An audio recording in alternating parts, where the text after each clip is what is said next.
Discuss कर लेते हैं। हाई बातें नहीं है ना, हम लोग बात कर रहे थे सिस्टम के बारे में बात कर रहे थे। तो हम लोगों ने देखा था कि सिस्टम यहाँ पे दो टाइप का हमें देखने को मिलता है। एक तो मिलता है हमें होमोजीनियस सिस्टम,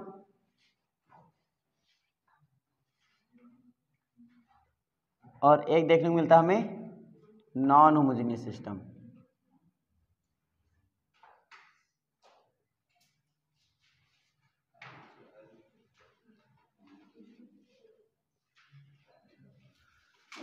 ये होता है, ठीक है। अब दोनों में डिफरेंस क्या है वो भी हम अभी आपको समझा देंगे, एकदम अच्छे से बता देंगे कि होमोजीनियस सिस्टम एक्चुअल में होता क्या है, ठीक है।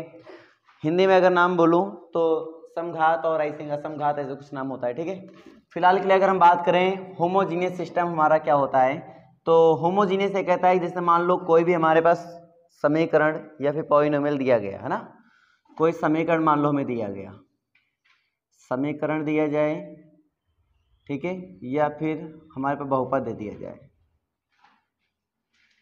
इसका मतलब इक्वेशन दे दिया जाए अगर, या फिर हमें क्या दे दिया जाए, पॉलिनोमियल दे दिया जाए। तो इक्वेशन में तो हमने देख लिया था कि ऐसे होना चाहिए, लेकिन आ जाइए, लेकिन अगर हमें पॉलिनोमियल दे दिया जाए तो हम कैसे पता करेंगे। तो उसके लिए हमारे पास बेस्ट मेथड ये है कि इक्वेशन हो चाहे पॉलिनोमियल हो, हर एक टर्म में, ठीक है, हर एक टर्म में डिग्री क्या होनी चाहिए बेटा, सेम होनी चाहिए, ठीक है। अगर हर एक टर्म की डिग्री सेम होगी तो मैं उसको बोल दूंगा होमोजीनियस सिस्टम, अगर डिग्री सेम नहीं होगी तो बोल दूंगा नॉन होमोजीनियस सिस्टम। अब ये बताओ कि ax plus B Y is equal to C अगर हमने लिखा तो क्या इसमें हर एक टर्म की डिग्री सेम है क्या? इस टर्म में डिग्री कितनी है तो बोलेंगे 1, इस टर्म में डिग्री कितनी है बोलेंगे 1, लेकिन इस टर्म में डिग्री कितनी है 0। तो हर एक टर्म की डिग्री सेम नहीं है, इसलिए हम अब भाई प्लस का इधर लेंगे माइनस इक्वल टू 0, तो ऐसा भी तो बोल सकते हो ना। तो इसलिए हम इसको क्या होमोजेनियस सिस्टम बोल सकते हैं? नहीं बोल सकते, ये होमोजेनियस के थ्रू नहीं जाता है ना, ये होमोजेनियस के थ्रू नहीं जाता है। अगर इसका दूसरा इक्वेशन लिखें, भाई आप देखोगे हर एक इक्वेशन में, एक दो इक्वेशन में, अगर सिस्टम में दो इक्वेशन है तो दोनों इक्वेशन में हर एक टर्म की डिग्री क्या होनी चाहिए, सेम होनी चाहिए। अगर सिस्टम में 3 इक्वेशन है तो तीनों इक्वेशन में हर एक टर्म की डिग्री सेम होनी चाहिए, ठीक है। अगर सिस्टम में जितने इक्वेशन है, कहने मतलब ये है कि हर एक इक्वेशन में ये चीज फॉलो होनी चाहिए। अगर कोई एक भी इक्वेशन ऐसे मिल जाती है या फिर कोई एक भी टर्म आपको ऐसा मिल जाता है जिसमें डिग्री आपके सेम ना हो, डिफरेंट हो जाए, तो इस वाले केस में मैं क्या कहूंगा, नॉन होमोजीनियस सिस्टम, ठीक है। तो इसी को हमने सिंपल बनाने के लिए कुछ ऐसा बताया था, क्या बताया था कि भाई अगर हमारे पास कोई 2 वेरिएबल का है तो हमारे पास सिस्टम में कितने इक्वेशन होंगे, 2 इक्वेशन होंगे, स्क्वायर फॉर्म बनाना होता है ना, इसलिए तो a1x plus b1y equal to c1 मान लिया, या फिर plus c1 equal to 0, a2x plus b2y plus c2 equal to 0। अगर सिस्टम हमारे पास 2 वेरिएबल का है तो यहाँ पे 2 इक्वेशंस हमें देखने को मिलेंगे। यानी नंबर ऑफ अननोन्स की बात करें तो भी 2 हुए, और नंबर ऑफ इक्वेशन की बात करें तो भी हमारे पास क्या हुए 2। तो इसका मतलब ये 2x2 की मैट्रिक्स बनेगी यहाँ पर। तो 2x2 की मैट्रिक्स में हम ये पता करेंगे ये होमोजीनियस है या नहीं है। तो हम ये देखते हैं कि इस टर्म में डिग्री कितनी है 1, इस टर्म में डिग्री कितनी है 1, और इस टर्म में डिग्री कितनी है 0। क्या डिग्री सेम है? नहीं है, इसका मतलब ये हमारा होमोजीनियस सिस्टम नहीं है। लेकिन बाई चांस अगर मैंने इसको यहाँ से हटा दिया तो अब हो गया a1x plus b1y equal to 0, और यहाँ पे हो गया a2x plus b2y plus c2 equal to 0। अब यहाँ पे डिग्री 1, यहाँ पे डिग्री 1, तो ये तो केस फॉलो कर रहा है। हमने क्या बताया था, अगर सिस्टम में 2 इक्वेशन है तो दोनों इक्वेशन फॉलो करने चाहिए, 3 है तो तीनों फॉलो करने चाहिए। तो यहाँ पे तो एक तो फॉलो कर रहा है, लेकिन एक को देखकर हम ये नहीं कह सकते हैं कि होमोजीनियस हुआ, क्योंकि होमोजीनियस सिस्टम को देखेगा ना कि होमोजीनियस इक्वेशन को देखेगा। अब ये इक्वेशन की बात तो कर नहीं रहा हूँ मैं, होमोजेनियस सिस्टम की बात कर रहा हूँ। तो सिस्टम में जितने भी इक्वेशन होंगे सभी की बात की जाएगी। अगर होमोजेनियस इक्वेशन की बात करता है तो ये इक्वेशन हमारी होमोजेनियस इक्वेशन होती, क्योंकि हर एक टर्म की डिग्री क्या है सेम है। बट अगर मैं सिस्टम की बात कर रहा हूँ तो हर एक जितने भी इक्वेशन हैं सिस्टम में, हर एक इक्वेशन में फॉलो होना चाहिए। तो यहाँ पे देखो इसमें कितनी है 1, इसमें कितनी है 1, बट इसमें कितनी है 0। इसका मतलब ये भी हमारा नहीं होगा, अभी भी नहीं होगा। अगर मैं इसको भी हटा दूं तो अब हो जाएगा, क्योंकि हर एक टर्म की डिग्री क्या हो गई सेम हो गई। तो हमने आपको सिंपली ये बता दिया था कि जो ax, क्योंकि अगर मैं इसको लिखना चाहूं तो मैं इसको ऐसे भी लिख सकता हूं, लिखने के तरीके में मैं इसको ऐसा भी तो कह सकता हूं कि a1 a2 b1 b2 into x y is equal to, अब यहाँ पे तो 0 0 हो गया, सी था तो C1 C2 हो जाता बढ़िया आराम से, है ना। तो 0 0 हो गया तो 0 0 लिख दिया, यानी मैं इसको लिख सकता हूँ, इसको नाम दे दिया मैंने A, इसको नाम दे दिया X, तो ये हो गया हमारे पास A into x is equal to क्या है मेरे पास 0, तो ये 0 मैट्रिक्स हो गई। अगर आप इसका प्रोडक्ट करके आप कंपेरिजन करेंगे तो आपको यही मिलेगा, ठीक है। कल मैंने बता दिया था बहुत अच्छे तरीके से। तो डिस्कशन करते हैं, इससे ऑब्जर्वेशन क्या निकल के आती है कि अगर जो होमोजेनियस सिस्टम होगा, अगर वो है होमोजेनियस सिस्टम, तो जो हमें यहाँ पर वेक्टर मिलेगा, यानी यहाँ पे जो मैट्रिक्स मुझे मिलेगा, यहाँ पे ये मैट्रिक्स मिल रही है, इसको नाम दे दिया मैंने बी। क्या नाम दे दिया मैंने बी। तो यहाँ पे अगर मैं बी लिख दूँ तो मैं ये कह सकता हूँ कि जो मुझे बी मैट्रिक्स मिला उसके हर एक एंट्रीज, क्योंकि अगर एक 0 हुआ और दूसरा 0 नहीं भी हुआ था तो आपने देखा था ये होमोजेनियस नहीं हुआ था, है ना। तो मैं ये कह सकता हूँ विद ऑब्जर्वेशन कि जो मुझे यहाँ पर बी मैट्रिक्स मिलेगा उसके हर एक, जो बी मैट्रिक्स मिला उसके हर एक एंट्रीज क्या हो जाएं 0 हो जाएं, तो मैं इसको क्या नाम दे सकता हूँ होमोजेनियस सिस्टम नाम दे सकता हूँ आराम से, कोई दिक्कत नहीं है, ठीक है। तो ये एक ऑब्जर्वेशन था जिसके थ्रू मैंने आपको बताया था कि Ax equal to b, Ax equal to b के फॉर्म में हो कोई भी मैट्रिक्स हमारे पास, तो बी के अगर सारे एंट्रीज 0 हो जाएं तो मैं उसको बोलता हूँ होमोजेनियस सिस्टम। एटलीस्ट 1 एंट्रीज ऐसे मिल जाए जो कि 0 ना हो तो मैं उसको बोल देता हूँ नॉन होमोजेनियस सिस्टम। ये हम लोगों ने कल डिस्कस किया था, तो आज आपको समझ में भी आ गया होगा कि क्यों ऐसा बोला जाता है, क्योंकि होमोजेनियस की डेफिनेशन एक्चुअल में क्या होती है मैंने अभी बताया, और उसके थ्रू जो कॉन्सेप्ट निकल के आता वो भी मैंने तुम्हें समझाया, ठीक है, जिससे हमारी डेफिनेशन जैसे बनी थी वो भी निकल के चली आई है, ठीक है। अब नॉन होमोजेनियस सिस्टम तो समझ में आ ही गया होगा। मैंने क्या बोला कि Ax इक्वल टू बी के फॉर्म में हो और बी में कम से कम एक वेक्टर ऐसा मिल जाए जो कि 0 ना हो, तो मैं इसको क्या नाम दूंगा नॉन होमोजेनियस सिस्टम। अब दोनों में ही, क्योंकि यहाँ पे आपको इक्वेशंस दी जाएंगी, लीनियर इक्वेशंस 2 वेरिएबल की हो सकती हैं, 3 वेरिएबल की हो सकती हैं, 1 वेरिएबल की हो सकती हैं। 1 वेरिएबल तुम्हारे सिलेबस में नहीं है, लेकिन हम पहले डिस्कस 1 वेरिएबल पे करेंगे, फिर जाएंगे 2 वेरिएबल पर और फिर जाएंगे 3 वेरिएबल पर। 2 वेरिएबल पे भी चेक करना आसान है क्योंकि क्लास 10th में आपने सीखा था, ठीक है। तो हमने सीखा था कि इंटरसेक्ट कर रही हैं एट ए 1 पॉइंट, ठीक है, पैरेलल हो रही हैं, और हमने क्या सीखा था कंसाइड हो रही हैं, है ना। तो 3 केसेस सीखे थे, जिसमें से चेक करने का दूसरा तरीका भी था A1/A2 does not equal to B1/B2, ठीक है, A1/A2 equal to B1/B2 equal to C1/C2, और एक तरीका और था कि A1/A2 equal to B1/B2 does not equal to C1/C2। ये 3 तरीके से हम लोगों ने सीखा था कि सिस्टम सोल्यूशन कब रखता है, कैसे रखता है ना, संगत कब होता है, जिसको हम बोलते हैं क्या कंसिस्टेंसी। हाँ, तो हम लोगों ने ये सीखा था बहुत ही अच्छे तरीके से, कोई दिक्कत तो है नहीं। तो हाँ क्या, अच्छा चलो कोई बात नहीं। तो हम लोगों ने 3 ये पॉइंट सीखे थे, और 3 पॉइंट से हमें पता चला था कि सिस्टम कब संगत होता है और सिस्टम कब असंगत होता है, मतलब कब हल संगत देता है और कब हल असंगत देता है, कब हल अनेक हल होते हैं, कब यूनिक हल होता है, और कब कोई हल नहीं होता है। ये हम लोगों ने क्लास 10th में सीखा था अच्छे से, है ना। लेकिन यहाँ पर क्या होगा अगर 3 वेरिएबल दे दिए जाएंगे, भाई 3 वेरिएबल्स का मतलब हुआ 3 इक्वेशंस हैं, अगर 3 इक्वेशन से दे दी जाती हैं तो कहीं ना कहीं कॉम्प्लिकेटेड हो जाता है आपके लिए सोचना कि सिस्टम कितना सोल्यूशन रखेगा, ठीक है, यूनिक रखेगा है कि नहीं है, कि इनफाइनाइट रखेगा, कि नो सोल्यूशन रखेगा, और कब रखेगा, ये सोचना थोड़ा सा मुश्किल हो जाता है। तो हम इसको समझेंगे, 2 प्रोसीजर हमारे पास होंगे इक्वेशन को सॉल्व करने के लिए। यहाँ पर पहला प्रोसीजर का नाम होगा, डायरेक्ट मेथड से करते थे वो बचपन में करते थे, अब मैट्रिक्स मेथड लगेंगे। तो पहला होगा मैट्रिक्स मेथड और दूसरा होगा तुम्हारे पास क्रैमर मेथड। 2 होंगे, एक मैट्रिक्स एक क्रैमर, यानी अभी विधि होगा एक क्रैमर विधि होगा। 2 विधियों से यहाँ पे हम लोग यहाँ पर क्वेश्चन करना सीखेंगे। तो पहली विधि हम जो आपको बताएंगे वो होगा अभी विधि, ठीक है।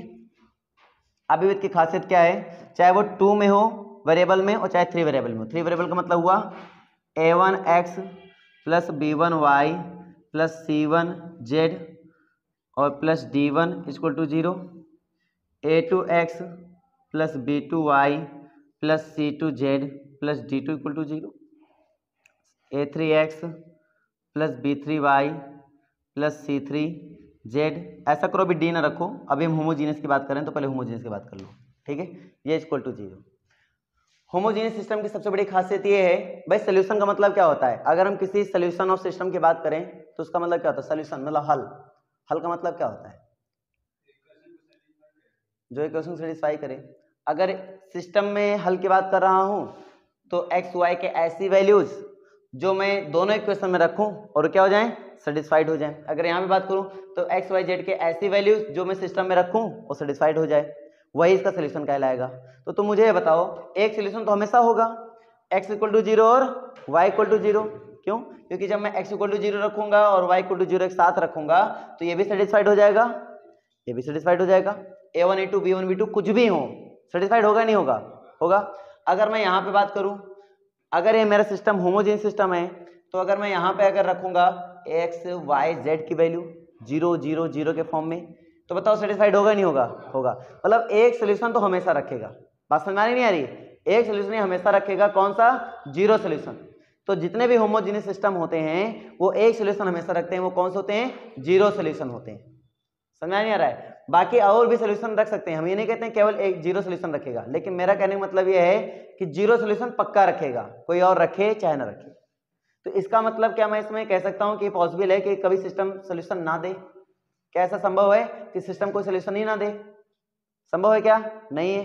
सिस्टम सोल्यूशन पक्का देगा, चाहे एक ही क्यों ना दे, चाहे वो जीरो सोल्यूशन ही क्यों ना हो। ठीक है, क्योंकि मैंने बोला a1 a2 b1 b2 कुछ भी हो, अगर x y z की वैल्यू रखेंगे तो पक्की बात आंसर क्या आएगा? जीरो ही आएगा। समझ पा रहे हो नहीं समझ पा रहे हो? तो left hand side equal to right hand side हो गया, मतलब सेटिस्फाइड हो जाएगा। इसका मतलब यहाँ पे सोल्यूशन बन सकता है। तो मैं एक समझ पा रहा हूँ यहाँ पर कि यहाँ पर एक सोल्यूशन तो हमेशा होगा। किस सिस्टम में? होमोजेनियस सिस्टम में। कौन सा? x y और z तीनों क्या हो जाएंगे? जीरो। मतलब ये जीरो सोल्यूशन पक्का रखेगा। तो ये जीरो सोल्यूशन बेटा पक्का रखेगा। बात सबको समझ में आ जाएगी अच्छे से? कोई दिक्कत नहीं है। इसका मतलब ये सिस्टम जो होगा हमेशा संगत हल देगा। ठीक है, कैसा? संगत। कंसिस्टेंट और इनकंसिस्टेंट सोल्यूशन होता है ना, दो टाइप का होता है। पता नहीं पता है बात? चलो जैसा भी समझो, संगत हल हमेशा देगा। ये संगत हल देगा सदैव। एक नोट पॉइंट दिमाग में रख लो। ठीक है, सदैव मतलब ये कभी असंगत नहीं होता, मतलब इसमें नो सोल्यूशन का कोई पॉइंट ही नहीं होता। ठीक है, तो ये तो कहानी समझ में आ गई। अब मैं चलता हूं नॉन होमोजीनियस सिस्टम में और इस पे जा बात कर लेता हूं। ठीक है,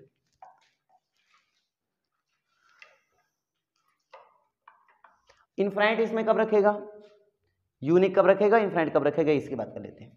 तो ध्यान से देखो, कल मैंने एक पॉइंट डिस्कस किया था, मैं आपको वो पॉइंट याद दिला देता हूं। अगर मैं तुमसे बोलूं कि ax इज इक्वल टू ऐसा, ax is equal to b, ठीक है, एक केस होता है जब a does not equal to 0 हो और एक केस होता है जब a इक्वल टू 0 हो। जब मैंने बोला था a does not equal to 0 होता है तो b मेरा कुछ भी हो, b मेरा 0 भी हो सकता है और b मेरा डज नॉट इक्वल टू 0 भी हो सकता है। दोनों ही केस में बताओ x का मान क्या आएगा?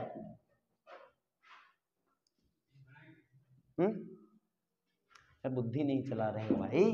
अगर मेरा a0 नहीं है, a0 नहीं होने का मतलब हुआ 2 रख लो, ठीक है, x 2 3 कुछ भी रख लो, और अगर b0 रखते हो तो आंसर x क्या देगा? 0 देगा।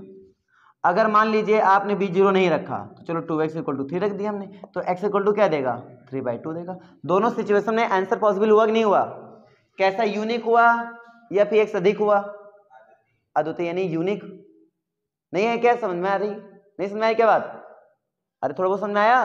मैंने क्या बोला भाई, अगर मैं ax इक्वल टू b लेता हूं और b को मैं 0 रख लूं और a को नॉन जीरो रखूं, तो तुम खुद बुद्धि चलाओ कि 2 कोई भी नॉन जीरो वैल्यू सोच लो, 2 3 4 समथिंग कुछ भी, तो हमने सोच लिया चलो 2 रख लेते हैं। जब कंडीशन दे तो वैल्यू सोच लिया करो बेटा, तो आसान हो जाएगा आपके लिए, सोचना आसान हो जाएगा, मतलब बहुत आसान हो जाएगा। ठीक है, तो आपने रखा 2 और इधर रख दिया 0 थे तो कंपलसरी दे दिया 0, तो इधर रख दिया 0, तो आपके पास हो गया 2x इक्वल टू 0, तो x इक्वल टू सिंपल 0 ही आएगा। यानी x का एक ही मान पॉसिबल है जो इसमें रखूं सेटिस्फाइड हो जाएगा, वो है 0। इसके अलावा कोई आंसर हो सकता है कि मैं 2 से मल्टीप्लाई करूं 0 आ जाए? नहीं हो सकता ना, तो एक ही आंसर होगा, मतलब यूनिक आंसर आएगा। अगर मैं 2x इक्वल टू 3 रखता हूं तो एक ही आंसर पॉसिबल है, x इक्वल टू 3/2, बाकी इसके अलावा कोई दूसरा पॉसिबल नहीं है। तो मतलब इस वाले केस में, किस वाले केस में? जिसमें a does not equal to 0 होता है, चाहे b भी 0 हो चाहे ना हो, तो a does not equal to 0 हो गया, तो इस वाले केस में बेटा हमेशा सोल्यूशन आपका कैसा होता है? यूनिक, यानी हिंदी बोलते हैं अद्वितीय, अद्वितीय हल होता है। बात समझ में आ गया? बात समझ में आ गया सभी को? ठीक है, लेकिन अगर मैं यहां पे चलता हूं दूसरे केस की ओर चलता हूं इसके, और इसका दूसरा केस होता है a does not equal to 0। तो बेटा हम कुछ कह नहीं सकते हैं कि यूनिक सोल्यूशन तो हो नहीं सकता, क्योंकि यूनिक सोल्यूशन होने के लिए A=0, यूनिक सोल्यूशन होने के लिए डज नॉट इक्वल टू 0 होना चाहिए। ये नहीं है तो उसका मतलब यूनिक तो नहीं हो सकता। अब बात करते हैं केस और क्या बन सकते हैं, यूनिक नहीं हो सकता और क्या क्या हो सकता है, तो फिर सोचते हैं क्या क्या हो सकता है। अब हम उठाते हैं एक बार B=0, A भी 0 और B भी 0 उठा के रखो, तो AX=B में दोनों 0 रख दो। तो बताओ x की कितनी वैल्यूज पॉसिबल है, तो हो सकता है x=1 भी रखोगे तो भी इक्वेशन सेटिस्फाई हो जाएगा। सोल्यूशन का मतलब क्या होता है, जो इक्वेशन को सेटिस्फाइड कर दो वही सोल्यूशन।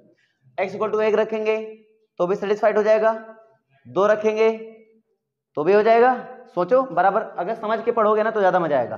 3 रख के देखो, 3 0 से मल्टीप्लाई करोगे 0 आएगा, 4 रख के देखो, 4 0 से मल्टीप्लाई करो 0 आएगा। इसका मतलब हम 1 2 3 4 5 6 7 8 कुछ भी रख रहे हैं तो रिजल्टेंट हमें क्या प्राप्त हो रहा है, 0 प्राप्त हो रहा है। इसका मतलब यहाँ पे एक से अधिक आंसर पॉसिबल हैं। तो मैं इसको कौन सा सोल्यूशन बोलूंगा, तो मैं इसको इनफाइनाइट सोल्यूशन बोलूंगा, मतलब अनंत हल रखता है ये। चलो ये बात निकल के आ गई। अगर मेरे पास b does not equal to 0 होता है, इन दिस केस अगर मेरा b 0 नहीं होता है तो b 0 ना होने मतलब कोई वैल्यू रख देते हैं हम, 1 2 3 4 कुछ भी रख देते हैं। अब तुम्हें x की ऐसी वैल्यू बतानी है जो इसमें रखो सेटिस्फाइड हो जाए। क्या हम कोई ऐसी वैल्यू प्राप्त कर सकते हैं जिसको हम 0 से मल्टीप्लाई कराएं और नॉन जीरो वैल्यू आ जाए, यानी 1 2 3 4 कोई भी गिनती आ जाए, क्या कोई प्राप्त हो सकता है? अब मन में सोच के देखो, 1 रखो चाहे 2 रखो, x की वैल्यू चाहे 3 रखो चाहे 4 रखो, 0 से मल्टीप्लाई कर देंगे तो आंसर क्या हो जाएगा, 0। कभी 1 या 2 की कोई गिनती प्राप्त नहीं होगी। इसका मतलब हुआ हमें कोई हल प्राप्त नहीं हो रहा है। तो यहाँ पे दूसरे केस में मिल जाएगा नो सोल्यूशन। क्या मिल जाएगा, नो सोल्यूशन, मतलब कोई सोल्यूशन में प्राप्त नहीं होगा, हिंदी में बोलते हैं कोई हल नहीं। ये केस हो गया, ठीक है। तो ये भी हो गया। अगर मेरे पास वेरिएबल 2 होते हैं, अब देखो इसमें मैंने होमोजीनियस सिस्टम की बात कर ली, इसमें b मेरा 0 होता है उसकी भी बात मैंने कर ली, और इसमें b मेरा 0 नहीं होता है उसकी भी बात मैंने कर ली। अगर स्पेशली मैं ये रख दूं b मेरा 0 है, ax=0, तो यहाँ पे दो केस बने थे, जब मेरे पास a=0 बना था, एक जब मेरे पास a does not equal to 0 बना था।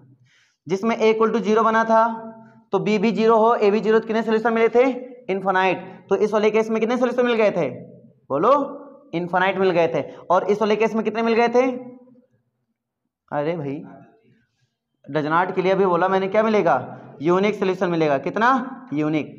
तो जब मेरा b 0 होता है तो दो केस पॉसिबल होते हैं, एक तो इनफाइनाइट एक तो यूनिक। समझ में आ रहा नहीं आ रहा है, यानी होमोजीनियस सिस्टम के लिए दो केस बनते हैं, एक तो इनफाइनाइट और एक तो यूनिक। यहाँ नो सोल्यूशन की कोई जगह नहीं होता है, ये बात याद रखो। कहानी क्लियर नहीं क्लियर? और यूनिक तभी देगा जब a does not equal to क्या होगा, 0। और अगर a इक्वल टू 0 मिल गया तो हमेशा इनफाइनाइट ही देगा यहाँ पर, क्योंकि नो सोल्यूशन कोई चांस ही नहीं यहाँ पर, होमोजीनियस में नो सोल्यूशन कोई चांस ही नहीं। तो ये तो इनफाइनाइट, ये तो यूनिक। यूनिक के लिए मैंने कंफर्म बोल दिया कि a does not equal to 0 होना जरूरी है। इसका मतलब यूनिक तब होगा जब a does not equal to 0 है, तो a इक्वल टू 0 में क्या चला गया, इनफाइनाइट। तो आराम से याद हो जाएगा, कोई दिक्कत नहीं है, ठीक है। तो इस वाले केस में, होमोजीनियस सिस्टम वाले केस में दो केस बनते हैं, एक तो इनफाइनाइट के लिए और एक यूनिक के लिए। अगर हम कंसिस्टेंट और इनकंसिस्टेंट सोल्यूशन की बात करें तो ये सदैव कंसिस्टेंट होते हैं, यानी संगत हल रखते हैं। बात समझ में आ गया, ठीक है। तो इतना नोट कर लो, फिर हम आगे बढ़ाएं। ये वाला केस पूरा अच्छे से नोट कर लो। ये हो गया होमोजीनियस सिस्टम के लिए, ये हो गया नॉन होमोजीनियस। अरे दोनों ही इसमें मैंने बता रखे हैं, इसलिए होमोजीनियस के लिए है। ये मैंने क्यों बताया तुम्हें समझ में आएगा, इसकी हेल्प से मैं तुम्हें आगे बड़े वाले क्वेश्चन सॉल्व करना सिखा दूंगा। तो यह छोटा है, सोचना आसान है, उसमें सोचना इतना आसान नहीं होगा, इसलिए मैं इसकी हेल्प से मैं उसको सॉल्व करना आराम से सिखा दूंगा। 2 वेरिएबल को चाहे 3 वेरिएबल का, हमें समझ चुके हैं कि हमें अगर चाहिए वैल्यू तो हमें ax=b के फॉर्म में बनाना पड़ेगा। समझिए भाई, इधर ax=b के फॉर्म में बनाना पड़ेगा। तो अगर सोचो मुझे x की वैल्यू चाहिए तो x क्या लिख सकता हूं मैं, तो ये हो जाएगा हमारे पास b इंटू a इनवर्स, कि a इनवर्स b लिख दें। मुझे लगता है a इनवर्स b जाएगा। पूछो कैसे सर, तो हम आपको बताते हैं कैसे। हम a इनवर्स से बोथ साइड ऐसे मल्टीप्लाई कर देते हैं, लेफ्ट साइड में करेंगे तो लेफ्ट साइड में, राइट साइड में करेंगे तो राइट साइड में। तो यहां से बन जाएगा हमारे पास i और इंटू बन गया ये, और यहाँ से बन जाएगा x इक्वल टू हमारे पास बन जाएगा a inverse into B. Simple, समझ में आ गया। अच्छा ये बताओ a इनवर्स बराबर मैंने क्या सिखाया था बेटा? तो a इनवर्स बराबर मैंने सिखाया था आपको कि x equal to a inverse equal to मैंने आपको क्या बताया था भाई? तो adjoint of a determinant of a, तो यही रखना है इसमें, तो हो जाएगा adjoint of a into b upon determinant of a। अभी आ गया इधर तो हो जाएगा determinant of a into x is equal to adjoint of a into B. तो ये बन गया। अब यहां से केस बनाएंगे भाई। अगर होमोजीनियस सिस्टम हुआ, अगर होमोजीनियस सिस्टम हुआ तो जाहिर सी बात है ये वैल्यू क्या हो जाएगी? सीधे जीरो हो जाएगी, क्योंकि b मेरा पूरा जीरो, तो b के साथ किसी का प्रोडक्ट कराओगे तो क्या आएगा? जीरो, मतलब सीधे जीरो आ जाएगा। बात समझे नहीं समझे? अगर होमोजीनियस सिस्टम हो सीधे क्या मिल जाएगा? जीरो। तो इसका मतलब पूरी बात किस पे डिपेंड करेगी? डिटर्मिनेंट ऑफ a पर डिपेंड करेगी। जैसा कि मैंने अभी क्या बताया था, ax इक्वल टू b में अगर ये जीरो हो जाएगा तो पूरी बात इस पे डिपेंड करेगी। तो मैंने क्या बताया था, a does not equal to zero, तो कैसा सोल्यूशन रखेगा? अद्वितीय, मतलब यूनिक हो गया। और अगर a इक्वल टू जीरो तो कैसा सोल्यूशन रखेगा? इनफाइनाइट, क्योंकि इस वाले केस में a मैंने बताया। तो यहाँ पे क्या निकल के आता है बेटा? अगर ऐसा है, ये मेरा पूरा जीरो होता है, समझो, अगर ये मेरा पूरा जीरो होता है तो इसमें क्या केस निकल के आता है कि अगर ये होगा तो क्या सोल्यूशन मिलेगा? तो इनफाइनाइट मिल जाएगा। क्या मिल जाएगा? इनफाइनाइट मिल जाएगा। और अगर ये होता है तो हमें क्या मिलेगा भाई? यूनिक। मतलब आप इतने को निकालकर ये जज नहीं कर सकते हैं कि ये बराबर अगर जीरो आ गया तो नो सोल्यूशन, आप ये नहीं कह सकते हैं। अगर आपने ये कह दिया तो बेटा जान लो बर्बाद हो तुम, ठीक है। तो determinant of a does not equal to zero है, तो ये तो हम कह सकते हैं हाँ यूनिक होगा हमेशा, कि जब भी determinant of a does not equal to zero मिलेगा सोल्यूशन हमेशा क्या देगा? यूनिक देगा, जैसा कि अभी मैंने तुम्हें समझाया। लेकिन अगर determinant of a does not equal to zero ना हो, इक्वल टू जीरो आ जाए, we can not say about solution कि ये नो सोल्यूशन देगा कि ये यूनिक सोल्यूशन देगा। मतलब मुझे नहीं पता कि इसमें नो सोल्यूशन मिलेगा या इनफाइनाइट सोल्यूशन मिलेगा, उसके लिए मुझे क्या करना पड़ेगा? उसके आगे मुझे सॉल्व करना पड़ेगा। बात समझे नहीं समझे? तो अगर b के सारे वेक्टर जीरो होने का मतलब हुआ होमोजीनियस सिस्टम है। अगर वो होमोजीनियस सिस्टम है तो सोल्यूशन में पक्की बात है कि हमारा इनफाइनाइट देगा और हमारा क्या देगा? यूनिक। लेकिन अगर होमोजीनियस सिस्टम ना हो तो इस वाले केस में समझते जब होमोजीनियस सिस्टम ना हो तो हमारे पास क्या होगा? Determinant of a x equal to adjoint of a और इंटू में b। तो केस फर्स्ट, जब हमारा determinant of a does not equal to zero होता है तो इस केस में क्या मिलेगा बेटा? हमने भी बोला इस वाले केस में हमेशा क्या मिलेगा? यूनिक मिलेगा। तो बोलेंगे solution has a unique solution, system has unique solution, right. Theory को अच्छे समझ लीजिए तभी मजा आएगा। ये तो समझ आया कि नहीं आया? आ गया। लेकिन अगर केस टू की बात करें हम और इसमें बोले determinant of a equal to zero, तो हम ये नहीं कह सकते हैं कि नो सोल्यूशन, सीधे नहीं बोल देना नो सोल्यूशन। काफी बच्चे बोल देते हैं सीधे कि ये नहीं आया तो इनवर्स नहीं निकाल सकते हैं तो नो सोल्यूशन। अरे भैया ऐसे कैसे? तो फिर हम रुकेंगे, थोड़ा सा रुकेंगे और इसमें केस निकालेंगे। जैसे ही आया इसमें दो केस बनेंगे। कितने केस? दो केस अभी बनाया था मैंने। एक तो b इक्वल टू जीरो मैंने बताया था, याद हो तो। एक बताया था b does not equal to zero. बताओ यहाँ b की जगह कौन ले रहा है? यहाँ b की जगह कौन ले रहा है? ax इक्वल टू b होता है, b की जगह कौन ले रहा है? Adjoint a into b। तो यहाँ b की जगह ले रहा है एडजॉइंट a इंटू b। ये जीरो मिलेगा या फिर adjoint a into b does not equal to zero मिलेगा। बताओ इस वाले केस में क्या हुआ था? No solution infinite solution? Infinite. अरे भाई अंधे है क्या? नो सोल्यूशन मिला, इनफाइनाइट मिला था? इनफाइनाइट मिला था इसमें, इनफाइनाइट सोल्यूशन। और इसमें क्या मिला था? इसमें मिला था नो सोल्यूशन। बात क्लियर है नहीं क्लियर है? अरे बात क्लियर है ना? ठीक है। तो ये मुझे प्राप्त हो गया था, कोई दिक्कत नहीं आई थी। तो बेटा एक केस याद रखो, बहुत महत्वपूर्ण केस है, ठीक है। और अगर सिस्टम कोई भी सोल्यूशन रखता है तो उसको बोलते हैं संगत। तो संगत हल में ये जाएगा संगत या कंसिस्टेंट सोल्यूशन।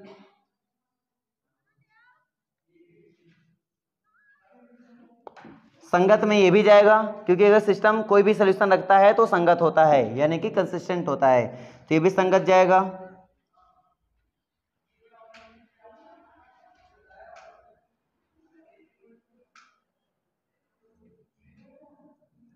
और ये किस में जाएगा बेटा? ये नो सोल्यूशन मतलब असंगत में जाएगा, असंगत।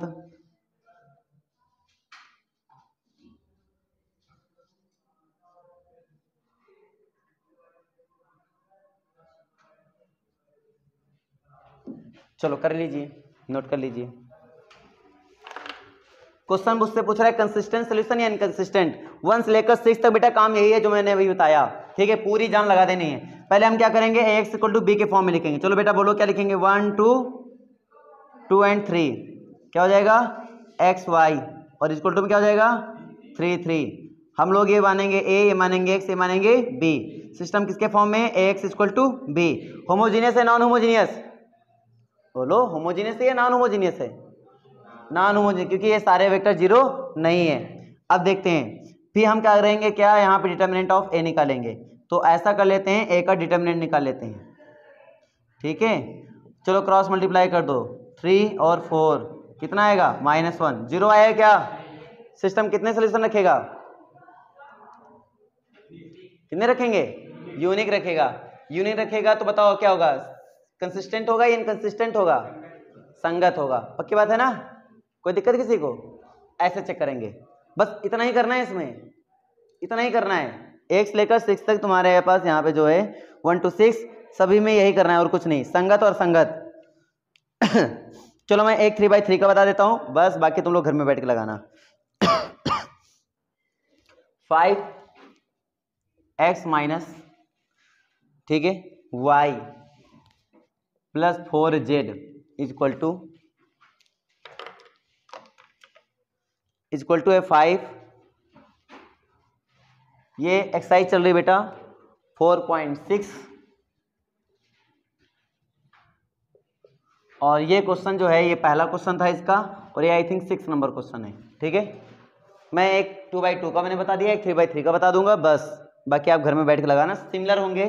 कॉन्सेप्ट मेन था जो कि मैंने बहुत अच्छे से आपको बता दिया है, 2 दिन से कॉन्सेप्ट ही बता रहा हूं।